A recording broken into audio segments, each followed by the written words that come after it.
आज के दौरे वक्त में क्या ये चीज पॉसिबल है कि एक मर्द 5-5 शादी कर ले, 10-10, 15 बच्चे पैदा करे? आज के हिसाब से महंगाई को मद्देनजर तमाम तरह की दिखे तो उसमें क्या ये भी कहा जाता है कि मर्द जो है 4 शादी कर सकता है, ठीक है, ये शर्त है। तो आपको नहीं लगता कि इस्लाम नाइंसाफी औरतों के साथ कर रहा है कि औरतें जो है 4 शादी नहीं कर सकती, मर्द को हुकूक है, क्योंकि आपने जैसा बताया कि मर्द 4 शादी कर सकते हैं, महिलाएं नहीं कर सकती, तो इंसाफ नाइंसाफी नहीं लगती कि महिलाएं भी तो कर सकती हैं 4 शादी? क्यों इस्लाम ने? मेरे साथ एक खास मेहमान मौजूद हैं जो कि एक इस्लाम के जानकार भी हैं, साथ साथ सोशल वर्कर भी हैं, हशमत अली साहब, जो समाज के लिए अलग अलग तरीके से अपने अपने काम करते हैं। आज हम अब हमारी मुलाकात हुई, लेकिन आज हम इनके साथ जिस टॉपिक के साथ और जिस मौजू के साथ आज हम बात करने जा रहे हैं वो है कि जिस तरह से लगातार जो समाज में एक इस्लाम को लेकर अलग अलग तरह की भ्रांतियां है, जिस तरह की बात कही जाती है, वो उन तमाम चीज़ों को आज जागरूक करने की ज़रूरत है। तो इसी मुद्दे पर कि महिला सशक्तिकरण जिस तरह से भारत सरकार लगातार चला रहा है कि महिला सशक्तिकरण की बात कर रहा है, महिलाओं को आगे बढ़ाने की बात कर रहा है और अलग अलग तरीके से महिलाओं को जो है एक मुकाम देने की कोशिश कर रहा है। तो आज हम जानना चाहेंगे क्या जो आज भारत सरकार कर रही है, क्या इस्लाम ने महिलाओं को, जिस तरह से महिलाओं को लेकर इस्लाम के बारे में अलग अलग तरह की बातें कही जाती है कि महिलाओं को सम्मान नहीं दिया जाता, महिलाएं, मुस्लिम महिलाएं पीछे हैं, तो इन तमाम मुद्दों को लेकर आज हम बात करने जा रहे हैं। तो आज मेरे साथ जो खास मेहमान है वो है हशमत अली साहब। हशमत अली जी, आपका बहुत बहुत स्वागत है हमारे चैनल में। जी शुक्रिया। हशमत जी चूंकि आजकल पूरे भारत में हम लोग एक तरह से देखते रहते हैं कि इस्लाम धर्म को लेकर जो खास करके महिलाएं जो होती हैं उनको कहा जाता है कि मुस्लिम महिलाएं जो है एजुकेशन की तरफ आगे नहीं बढ़ रही हैं, पर्दा का बहुत सिस्टम है, मर्द से कांधे मिलाने की बात जो की जाती है, तो कहीं ना कहीं वो देखा जाता है कि उसमें थोड़ी महिलाएं ज़रूर पीछे हो जाती हैं। तो क्या इस्लाम ने जो है महिलाओं को आगे बढ़ने का मौका दिया है या फिर पर्दे तक महदूद रख दिया है? जी शुक्रिया, आपने बहुत अच्छा टॉपिक और ज़माने के हिसाब से बहुत अहम टॉपिक को आपने छेड़ा है। जी जी, जिसकी वजाहत होनी चाहिए और उस पर चर्चा होनी चाहिए। सबसे पहले तो इस सिलसिले में मैं ये कहूँगा कि आप इब्तदाई इस्लाम का ज़माना देखिए। जब इस्लाम का वजूद हुआ, जब इस्लाम की शुरुआत हुई, जब इस्लाम दीन आया, जब इस्लाम फैला, तो उससे पहले यानी इस्लाम से पहले महिलाओं के ताल्लुक से, औरतों के ताल्लुक से समाज में किस तरह की सोच थी? जी, आज हमें ये कहा जाता है कि इस्लामी मुआशरे में मुसलमानों को जो है, मुस्लिम औरतों को हक नहीं दिया जाता है। इस्लाम ने औरतों को जितना हक दिया है, अगर आप सही तरीके से इस्लाम की स्टडी करेंगे जी, तो आपको मालूम होगा कि इस्लाम के आने से पहले जी, औरतों का हाल ये था कि औरतें जब बेवा हो जाया करती थी, विधवा हो जाया करती थी जी, तो समाज से उसको अलग कर दिया जाता था। जी, समाज की हालत ये थी कि विधवा औरत को मनहूस समझा जाता था, लोग उसको समाज में रहने की इजाज़त नहीं देते थे, यहाँ तक कि दूसरी शादी करने की इजाज़त नहीं थी जी, और घुट घुट के ज़िंदगी वो महिला गुजारती थी। हालांकि उसके विधवा होने में उस महिला औरत का क्या कसूर है, लेकिन ये समाज का इस तरह से ताना बाना था कि जब औरत विधवा हो जाया करती थी तो समाज में उसको समाज से अलग कर दिया जाता था, उसको मनहूस समझा जाता था। लेकिन जब इस्लाम आया तो इस्लाम के पैगंबर हज़रत मोहम्मद सल्लल्लाहु ताला अलैहि वसल्लम ने, आप तारीख का मुताला करेंगे तो सबसे पहली शादी जो किया वो हज़रत खदीजतुल कुबरा से किया, और वो ऐसी औरत थी कि जो खुद विधवा थी। जी, मैसेज दिया एक समाज में हुजूर सल्लल्लाहु ताला अलैहि वसल्लम ने कि विधवा मनहूस नहीं होती है, और उस विधवा औरत से शादी करके उसकी इज्जत को बहाल किया। उसी तरह से इस्लाम के आने से पहले जिसके घर में बच्चियां पैदा होती थीं जी, वो बच्चियों की पैदाइश को आर समझते थे, शर्म व हया समझते थे, यहाँ तक कि बच्चियों के पैदाइश के बाद बच्चियों को जिंदा दफन कर दिया जाता था। अरब का ये माहौल था कि जिसके घर में बच्ची पैदा होती थी, लड़की पैदा होती थी, तो वो अपने उस लड़की के पैदाइश को इस तरह से शर्म शर्म का एहसास होता था उसे कि वो समाज में नजरें बचाया करता था और बिल आखिर बच्ची को ले जाकर के जिंदा दफन कर देता था। यकीनन, लेकिन हुजूर सल्लल्लाहु ताला अलैहि वसल्लम जब आए और जब इस्लाम आया तो देखिए किस तरह से औरतों को समाज में उन्होंने इज्जत दिया और उसकी इज्जत को शुरुआत वहीं से हुई, किस तरह से बहाल किया कि हुजूर सल्लल्लाहु ताला अलैहि वसल्लम ने फरमाया कि अगर किसी शख्स के घर में बच्ची पैदा होती है तो समझिए कि रहमत का नुज़ूल होता है जी, रहमतें आती हैं, बरकतें आती हैं। और अगर कोई बाप अपने बच्ची की सही तरीके से परवरिश करके और उसकी शादी कर देता है तो वो बाप जन्नती कहलाता है। तो ये जन्नत कहलाने का हक और जन्नत में जाने का हक जो ये एक सिस्टम बनाया, इस्लाम ने एक नज़रिया दिया, वो क्यों दिया? ताकि सवाब की नीयत से और इसको सवाब समझ के लोग जो है अपनी बच्चियों को जिंदा दरगोर करने से परहेज करें और बच्चियों की पैदाइश को रहमत समझें, जहमत नहीं समझें। तो इस तरह से धीरे धीरे धीरे धीरे मुआशरा बदलता गया और वो बेवाएं जिनका माशरे में कोई वकार नहीं था, जिनकी कोई इज्जत नहीं थी, वो बच्चियां जो जिंदा दरगोर कर दिया करती थी, जो जिंदा दफन कर दी जाती थी, उन तमाम बच्चियों को और उन विधवाओं को समाज में एक स्टेटस, एक इज्जत मिली जी। तो ये तो इस्लाम ने औरतों की इज्जत को बहाल किया है, विधवाओं की इज्जत को बहाल किया है। हमारे हिंदुस्तान में सती कर दिया जाता था, विधवाओं को शौहर के साथ जला दिया जाता। बिल्कुल, हाँ, ये एक प्रथा थी, चलाई जाती थी, एक प्रथा थी और जो अहले इल्म हजरात हैं वो जानते हैं।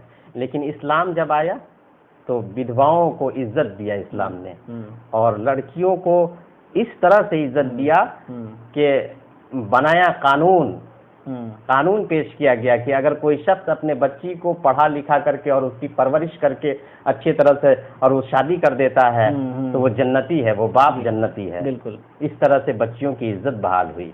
तो इस्लाम ने तो महिला सशक्तिकरण का बहुत पहले से ही शुरू से एक बहुत इंपॉर्टेंट, चूंकि इस मुद्दे से हटकर, लेकिन अब जरूरी है चूंकि हम बिहार में मौजूद हैं और आपके बिहार से ही एक सर हैं जो खान सर के नाम से मशहूर हैं, उन्होंने एक सवाल हो जिसको लेकर तमाम तरह के विवाद भी उठे और मैं वो सवाल ये था कि जो मुस्लिम जो मर्द हैं, जो मुसलमान हैं, वो 5-5 शादी कर लेते हैं, 10-10 बच्चे पैदा कर देते हैं। तो क्या मैं जानना चाहूँगी कि आज के दौरे वक्त में और फिर इस्लाम को फिर आप उस रोशनी में मुझे बताइएगा कि आज के दौरे वक्त में क्या ये चीज़ पॉसिबल है कि एक मर्द 5-5 शादी कर ले, 10-10, 15 बच्चे पैदा करे? आज के हिसाब से महंगाई को मद्देनजर तमाम तरह की रखे, तो उसमें क्या कहना चाहेंगे आप? खान सर बहुत चर्चे में हैं जी, और मेरे हिसाब से खान सर जो कुछ भी कह रहे हैं, कर रहे हैं, देखिए मजहब एक ऐसी चीज है कि जिसको मजहब की डीपली जानकारी न हो जी, उसको मजहब के बारे में नहीं बोलना चाहिए। अगर आप मजहब की जानकारी रखते हैं, मजहब के आप जानकार हैं, तो उस हिसाब से आप बात कीजिए और लॉजिक दीजिए, एक लॉजिक दीजिए, सिस्टम से बात कीजिए। रही बात 4 शादी करने की, जी जी, तो अब मुझे ये बताइए कि आप बताइए मुझे, आप भी मुस्लिम हैं? हाँ जी, और मुस्लिम मोहल्ले में, मुस्लिम मुआशरे में आप रहते हैं। हाँ, आप मुझे बताइए। नहीं, मैं जहाँ रहता हूँ तमाम लोग हैं। हाँ, नहीं, ठीक है, आप लेकिन मुस्लिम मुआशरे से आपका ताल्लुक है ना? हाँ, बिल्कुल है जी, आपका मुस्लिम मुआशरे से आपका ताल्लुक है। मुझे आप ये बताइए कि कितने ऐसे मुस्लिम से आपकी मुलाकात हुई है जिन्होंने 4-4 शादी किया हो? नहीं, दूर दूर तक भी नजर डालते तो शायद कहीं हो, लेकिन ज्यादा अमूमन जो है 99% मैंने नहीं देखा है आपके वक्त में। जो तो अब ये खान सर जो ये कहते हैं, तो अगर इस्लाम ने 4 शादी करने की इजाजत किसको दिया है? ये उसको दिया है जो उस 4 शादी करने की सलाहियत रखता हो और 4 शादी करने की 4 बीवियों की किफालत, यानी उसकी परवरिश करना और उससे जो बच्चे हैं उनकी परवरिश करने की जो सलाहियत रखता हो। और एक बीवी से इंसान, अल्लाह तबारक व तआला ने दुनिया में हर नेचर के इंसान को पैदा किया है जी। अगर किसी की ख्वाहिश एक से नहीं पूरी होती है तो अब मुझे ये बताइए कि जायज़ तरीके से अगर कोई इंसान किसी इंसान की, चूंकि इंसान दीन फितरत है जी, इस्लाम ने इंसान के फितरत को समझा है, तो फितरत को समझने के बाद उसने इजाजत दी है। इजाजत के लिए कंडीशन है, ऐसा नहीं है कि हर आदमी 4 शादी करेगा ऐसी थोड़ी बात है। आप ही बताइए कि क्या 4 शादी किए हुए मर्द, आप कितने मर्द को जानते हैं? मैं तो नहीं जानता। हमने तो नहीं देखा है अभी तक किसी को। हम तो ऐसे मोहल्ले में रहते हैं जहाँ 99% मुस्लिम ही है, लेकिन हमने तो नहीं देखा है कि कोई शख्स 4 शादी किया हो, 10-15 बच्चे हों। हाँ, 10-15 बच्चे हों। ये तो खान सर हो सकता है, खान सर जिस मोहल्ले में रहते हो वहाँ पर हाँ इस तरह की तादाद हो सकती है वो, और उनको अनुभव होगा, लेकिन हमें तो ऐसा कोई अनुभव नहीं है। रही बात 4 शादी करने की, तो अगर कोई ऐसा शख्स है नेचुरली तौर पर अगर उसकी ख्वाहिश एक से पूरी नहीं होती है और वो सलाहियत रखता है 4 शादी करने की, बराबर हुकूक देने, हाँ बराबर हुकूक देने की सलाहियत रखता है और अच्छे तरीके से सबकी परवरिश करने की और सबका ख्याल करने की वो सलाहियत रखता है, तो हमें ये बताइए कि अगर उसको इस्लाम 4 शादी करने की इजाजत नहीं देगा और उसकी ख्वाहिश एक से पूरी नहीं हो रही है, तो वो बाई फितरत बाई नेचर वो आदमी गलत ट्रैक पे जाएगा। वो गलत ट्रैक पे जाएगा कि नहीं? बिल्कुल। फिर वो अपनी ख्वाहिश को पूरा करने के लिए वो समाज में इधर उधर घूमेगा। बिल्कुल। तो उससे क्या होगा कि समाज जो है परागंदा होगा, मुतासिर होगा और गंदा होगा समाज। तो इस्लाम ने ऐसे इंसान के लिए जिसकी फितरत फितरी तौर पर जिसकी ख्वाहिश एक से नहीं पूरी होती हो और उसके अंदर सलाहियत हो 4 शादी करने की, चारों को बराबर हुकूक देने की, तो इस्लाम ने इजाजत दे दिया है कि अगर आप सलाहियत रखते हैं तो कीजिए। आपने बहुत अच्छे तरीके से समझाया, लेकिन एक सवाल और जानना चाहेंगे, क्योंकि इस्लाम में ये भी कहा जाता है कि मर्द जो है 4 शादी कर सकता है, ठीक है, ये शर्त है। तो आपको नहीं लगता कि इस्लाम नाइंसाफी औरतों के साथ कर रहा है कि औरतें जो है 4 शादी नहीं कर सकती, मर्द को हुकूक है, क्योंकि आपने जैसा बताया कि मर्द 4 शादी कर सकते हैं, महिलाएं नहीं कर सकती, तो नाइंसाफी नहीं लगती कि महिलाएं भी तो कर सकती हैं 4 शादी? क्यों इस्लाम ने इस चीज को मना कर दिया? जी, इस्लाम दीन फितरत का नाम है और इस्लाम ने इंसाफ के साथ साथ हर चीज को रखा है। लोग जो कहते हैं कि औरतों को 4 शादी करने की इजाजत क्यों नहीं है और मर्दों को 4 शादी करने की इजाजत क्यों है? हाँ बिल्कुल, ये तो नाइंसाफी लगती है। ये तो बज़ाहिर कोई भी आदमी अगर ये जहन से सोचेगा, जी, कोई भी सोचने वाला समझने वाला आदमी अगर होगा, जिसके पास थोड़ी सी भी समझ होगी, उसको तो ये लगेगा कि ये तो नाइंसाफी है। हाँ। ये तो बराबरी का मामला नहीं है। हाँ। इसलिए कि 4 शादी मर्द कर सकता है तो औरत भी कर सकती है, औरत को भी, जबकि इस्लाम महिला सशक्तिकरण की बात भी करता है। जी, महिला सशक्तिकरण और इंसाफ की बात करता है, बराबरी की बात करता है। तो बराबरी तो ये होनी चाहिए थी, इंसाफ तो ये होना चाहिए था कि जैसे मर्द को 4 शादी करने की इजाजत है तो औरत को भी 4 शादी करने की इजाजत होनी चाहिए। बिल्कुल बिल्कुल, हाँ, ये एक जहन इंसान का कहता है। हाँ बिल्कुल। लेकिन अगर मुझे ये बताइए कि कोई मर्द 4 शादी करता है और वो चारों बीवियों से अगर उसको औलाद पैदा होती है तो उसके बाप का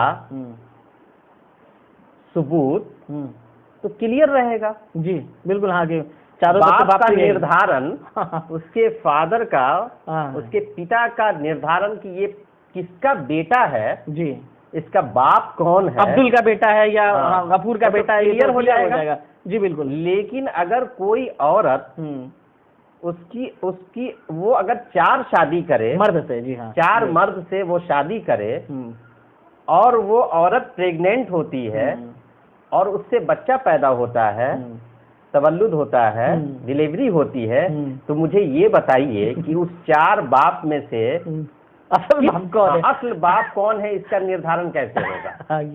ये बताइए, कौन सा मेडिकल, कौन सी चीज उसको क्लियर करेगी कि ये बेटा किसका है?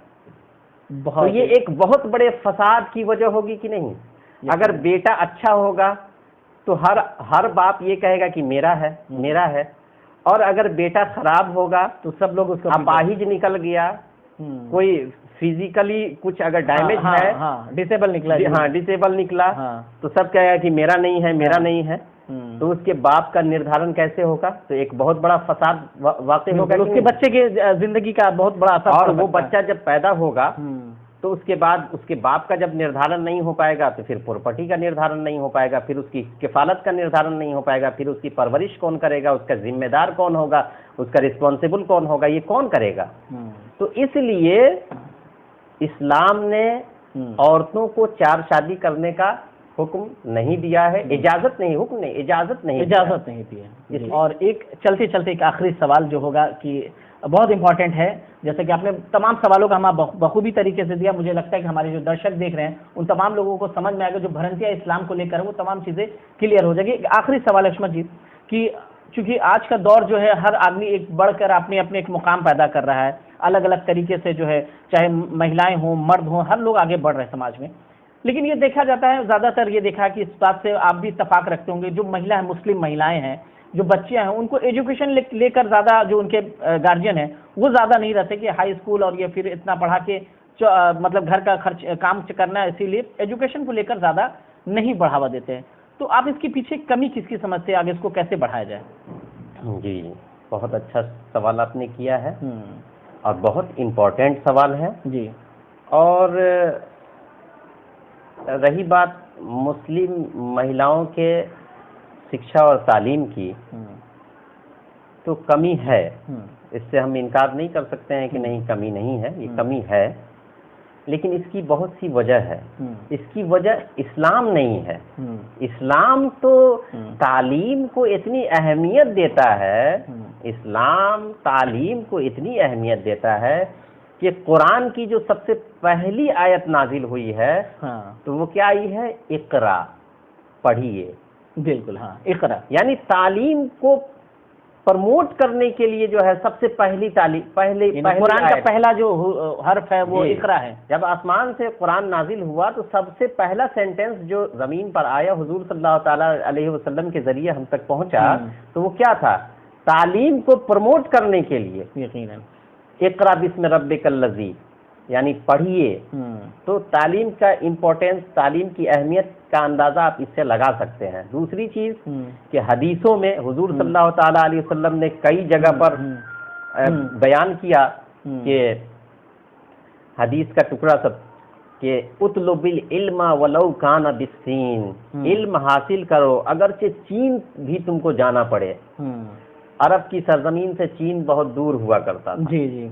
तो उस जमाने में सफर करना आसान नहीं था, तो एक मिसाल दिया गया, दूर भी जाना हो तो जाकर के एजुकेशन अगर करना हो, तालीम हासिल करो। और दूसरी जगह बयान किया गया, उतलुबिल इल्मा इलल महद मिनल लहद, यानी माँ के गोद से लेकर के और कब्र की मंजिल तक इल्म हासिल करो। यानी इल्म हासिल करने का कोई पीरियड नहीं है, उसका कोई बाउंडेशन नहीं है, उसमें कोई कंडीशन नहीं है कि आप ये इल्म हासिल कीजिए, ये नहीं कीजिए, या इस टाइम में कीजिए, इस टाइम में नहीं कीजिए। आप पैदाइश होने से लेकर के मरने तक आप इल्म हासिल कीजिए। इल्म हासिल करने को किस तरह से जोर दिया गया इस्लाम में। और रही बात, आपने कहा कि महिलाओं के तालीम के बारे में, तो महिलाओं के तालीम के बारे में तो हदीस में बयान किया, हुजूर सल्लल्लाहु ताला अलैहि वसल्लम का कौल है कि तलबुल इल्म फरीज़तुन अला कुल्ले मुस्लिमिन व मुस्लिमा। कहीं नहीं बयान किया गया कि सिर्फ मुस्लिम औरत, मुस्लिम मर्द ही तालीम हासिल करेंगे और मुस्लिम औरत तालीम हासिल नहीं करेगी। इल्म हासिल करना फर्ज है दोनों। जी बिल्कुल, मुस्लिम मर्द और औरत दोनों पर। जी बिल्कुल। मुस्लिम जो गार्जियन हैं वो बेचारे जरिए मुआश और इन सब चीज़ों की वजह से वो परेशान हाल रहते हैं, है ना, जिसकी वजह से तालीमी मामले पे बहुत ज़्यादा तवज्जो नहीं दे पाते हैं। और कुछ अगर सलाहियतमंद भी हैं तो मुआशरा उस तरह का नहीं है। लेकिन अब जो है, अब जहन बदल रहा है और लोग तवज्जो कर रहे हैं और तालीम की तरफ लोगों की तवज्जो हो रही है। इसलिए कि दुनिया में अगर इनकलाब लाना है, तो अगर आप चाहते हैं कि आपका समाज परिवर्तन हो, अगर आप चाहते हैं कि आपका समाज डेवलप हो, जी बिल्कुल, अगर आप चाहते हैं कि आप डेवलप करें, तो उसका वाहिद और सिर्फ वाहिद एक ही जरिया है और वह है तालीम, एजुकेशन। जिस तरह की भ्रांतियां हम तमाम लोग सुन रहे थे कि अलग अलग तरीके से इस्लाम में एजुकेशन की कमी, लेकिन वो इस्लाम का दोष नहीं बल्कि मुआशरे की है, सरकार की है, रहनुमाई की है, तमाम तरह की जो चीज़ रही है वो तमाम हम लोग ने देखा है। यकीनन जो बहुत सवालात थे आज के दौर में जो सोशल मीडिया की तरफ से जो घूम रहे हैं, मैं वही तमाम चुभते हुए सवाल पूछा हूँ, क्योंकि ये जो बिहार पूरा इलाका है ये आलिमों का बस्ती कहा जाता है। आलिम यहाँ बहुत ऐसे बड़े बड़े जो इस्लामिक स्कॉलर हैं, और चाहे अलग अलग दुनियावी तरीके से आगे बढ़कर जो है पूरे दुनिया भर में अपना नाम रोशन किया है। तो जी कुछ कहना चाह रहे थे? जी, मैं आखिर में एक बात बल्कि मैं मैसेज देना चाहता हूँ। जी बताइए। मुस्लिम समाज को और मुस्लिम समाज के हमारे जो नौखेज नौनिहाल जो बच्चे हैं, जो बच्चियां हैं, उनको मैं एक मैसेज देना चाहता हूं कि अगर आप चाहते हैं जी पढ़ना, अगर आप चाहते हैं तालीम हासिल करना, तो दुनिया की कोई ताकत आपको तालीम हासिल करने से रोक नहीं सकती है। बहुत सही बात। अगर आप ठान लेंगे कि मुझे तालीम हासिल करना है, अगर आप ठान लेंगे कि मुझे अपनी जिंदगी को बदलना है, मुस्तकबिल बनाना है, तो दुनिया की कोई ताकत आपको तालीम हासिल करने से रोक नहीं सकती है। और एक बात एकदम वाज़े है कि वो माशरा, वो समाज उस वक्त तक डेवलप कर ही नहीं सकता है जिसमें जब तक के एजुकेशन ना हो, तालीम ना हो। इसलिए आप वक्त के हालात, वक्त की नज़ाकत को समझिए, हालात के तकाजे को समझिए और तालीम की तरफ तवज्जो दीजिए। बहुत बहुत शुक्रिया हाशमा जी, आपने बहुत तरह की बातें कही और बहुत तरह के हमारे सवाल थे, बखूबी हमारे दर्शकों को समझ में आया होगा। और मैं चाहूँगा कि ये जो मैसेज है, ये जो मैंने जिस तरह के टॉपिक पर आज हमने बात की है, ये तमाम लोगों तक पहुँचना चाहिए जो इस्लाम को लेकर अलग अलग तरीके से लोग समझाने की कोशिश करते हैं, बरगलाने की कोशिश करते हैं। और यकीनन हाशमा साहब ने एक बहुत ज़रूरी बात कही, बहुत इंपॉर्टेंट हो जाता है कि अगर आपको इस्लाम की नॉलेज नहीं है तो बिला वजह खान सर की तरह आप अपनी ज्ञान को ना बांटें। जब आपके पास इस्लामिक नॉलेज हो फिर उस पर आप बात करें। तो इसी तरह के जो सवाल हैं हम पूछते रहेंगे, और अभी हमारा सफ़र जो बिहार का और भी है, और अलग अलग लोगों से बातचीत करेंगे, मिलते रहेंगे, सफ़र यूं ही जारी रहेगा। तो मिलते हैं एक नए वीडियो और एक नए सोच के साथ, तब तक के लिए दीजिए इजाज़त। नमस्कार, अदाब।